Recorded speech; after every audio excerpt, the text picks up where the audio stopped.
Soekarno kan bilang kan di kota kecil di tempat bapaknya itu ke perpustakaan teosofi gitu. Di situ dia masuk ruang waktu dan bisa bertemu dengan Zhang Zuore, Marx, ketemu dengan Engels. Saya berdialog gitu, masuk gitu dia ke sebuah ruang waktu dan bertemu tokoh-tokoh besar itu dan berdialog langsung gitu. Lalu hasil dialog itu dibawa ke pertemuan-pertemuan langsung dengan tokoh-tokoh yang lain kan. Dari mana mereka bisa memahami bahwa kolonialisme itu adalah mesin bahasa. Jadi kolonialisme itu memberikan nama-nama. Ini pribumi nggak punya nama, kita kasih Hindia Belanda. Siapa yang ngasih nama? Buat orang pribumi itu kita, itu bukan kita. Maka mereka tugasnya adalah mencari counter culture dari Hindia Belanda. Itu, ya. Dari mana? Dari bacaan mereka mulai Indonesia. Kan Indonesia bukan bahasa Jawa, bukan bahasa Minang, bukan bahasa... Nah, itu terjadi karena pertemuan tadi ya, karena gagasan, pertemuan, bacaan gitu. Akhirnya mereka menemukan. Jadi counter itu, oh ini bentuknya kolonialisme, sebuah sistem otoritarianisme. Yang harus kita kembangkan republikanisme gitu.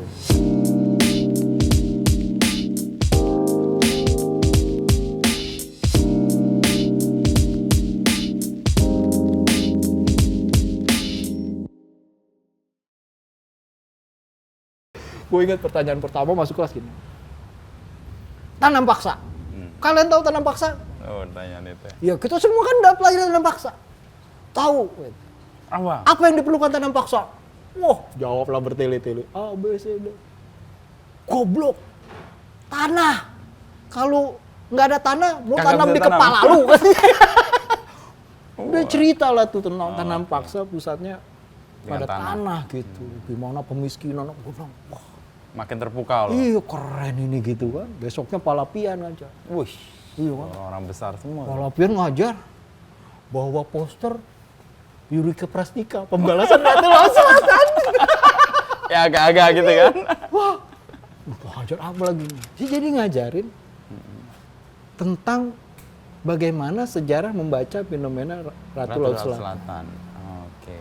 Jadi dijelasin bahwa kenapa Ratu Laut Selatan muncul? Karena raja-raja Jawa itu harus mempertahankan kehormatannya dia ketika seluruh kekuasaan Jawa di laut diambil alih oleh company. Maka raja perlu alat untuk bilang, kita nggak pernah kehilangan wilayah laut karena di sana masih dikuasai ratu saya. Di dalam iya. Jadi itu klaim gitu bahwa laut itu masih bagian dari kekuasaan raja. Nggak gitu. Terjarah oleh company. Karena itu wilayah istri saya.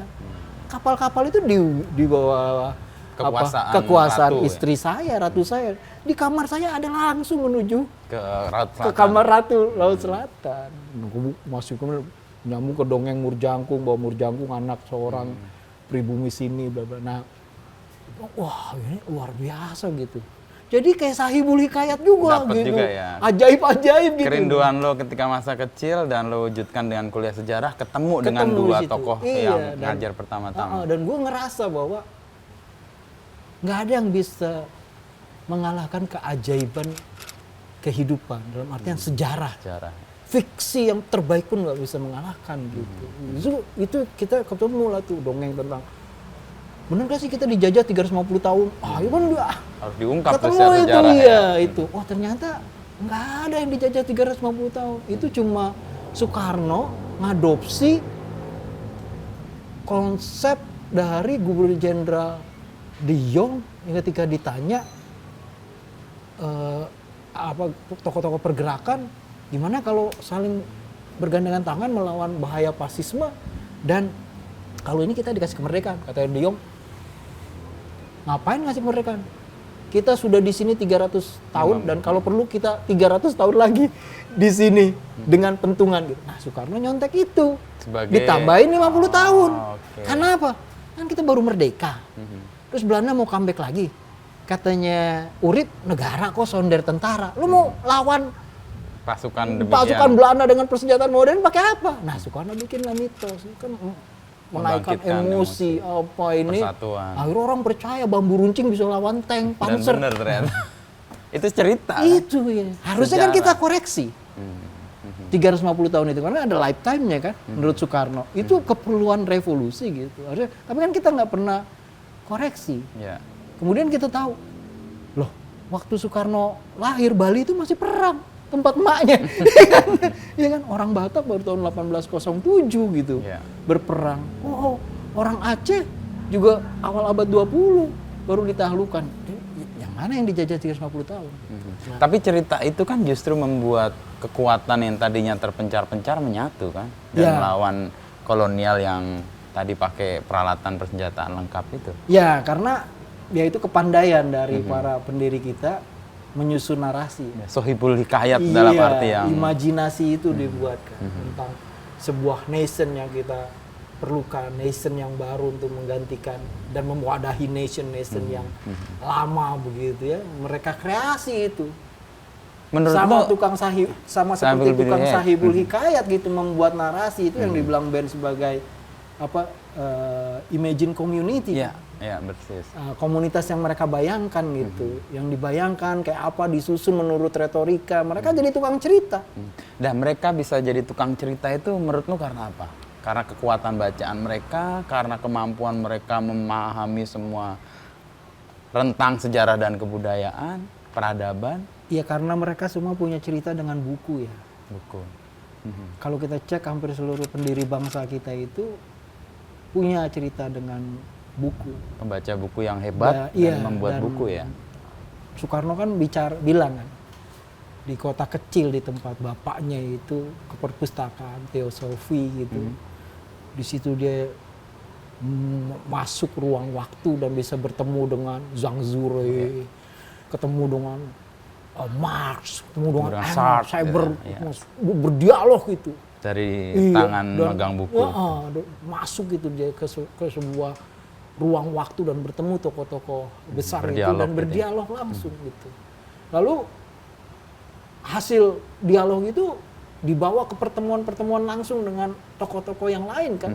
Jadi percakapan begitu. Diskursus gitu ya. Iya, jadi bacaan akan mati kalau nggak ada percakapan. Itu dipercakapkan kan. Akhirnya menjadi polemik, menjadi penguatan gagasan, tesis antitesis, terbentuk begitu. Nah, kayak gitu. Itu yang membuat apa yang mereka imajinasikan itu mengental gitu. Karena dan menjadi alternatif kan. Misalnya dari mana mereka bisa memahami bahwa kolonialisme itu adalah mesin bahasa.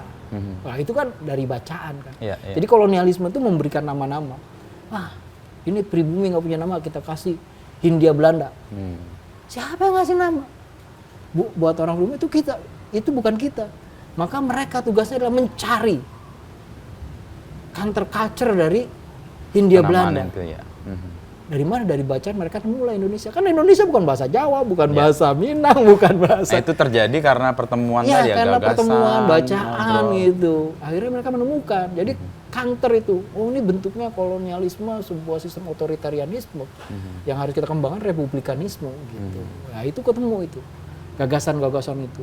Persis juga mungkin ideologi kita juga ketemu karena Pancasila itu ya. Karena benturan atau dialog dari banyak isme-isme itu juga ya. Iya, makanya Soekarno bilangnya itu kan dikatakan Soekarno itu simpul pemikiran. Simpul pemikiran. Padahal yang membuat banyak. Iya, membuat Soekarno itu besar karena dia adalah simpul. Jadi kita nggak mungkin merayakan Soekarno tanpa merayakan Hatta.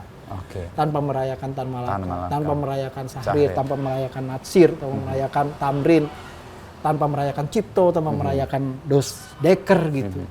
Kita harus merayakan bersama. Kita nggak cukup bikin patung Soekarno di mana-mana. Dia akan kecil karena dia nggak akan kelihatan kekuatannya sebagai reaktor yang menyimpulkan seluruh kekuatan itu, ya kan? Dan dia pendam itu. Seluruh kekuatan itu dia pendam dari masa lalu, dia angkat. Makanya di Pancasila kan dia bilang, saya hanya penggali. Persis. Ya. Saya tukang gali kayak, jadi gue pikir Pancasila kayak ubi gitu, digali ya. Dia unsur gizi dari mana-mana digali sama dia. Dan dia memposisikan bukan sebagai orang yang menemukan, tapi seorang yang menggali. Dia tahu betul gitu ya.